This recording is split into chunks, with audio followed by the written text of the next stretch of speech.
Hello friends, welcome back to the my new video guys and my YouTube channel guys. Today we are going to talk about guys Infinix phone setting guys, and today video data is guys how can we disable guys Infinix phone by phone dial pad tone. Friends, we want to disable guys Infinix phone by phone dial pad tone setting guys. So how can you disable? So what is dial pad tone? Friends, you can see guys when do we enter any number in a dial pad. So we call it guys dial pad tone, and friends you want to disable guys, you don't want to use. So how can you disable it? So when first of all guys you will have to on guys your phone sound and vibration setting guys. Click on phone sound and vibration and guys scroll it.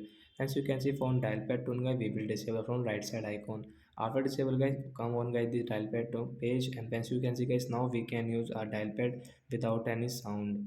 So let's say guys you can enter any number without any sound in your Infinix phone device. So that's it guys. Thanks for watching the video guys. I hope friends you understood how to disable Infinix phone guys phone dial pad setting. So bye bye guys. We will meet on next video. Bye guys.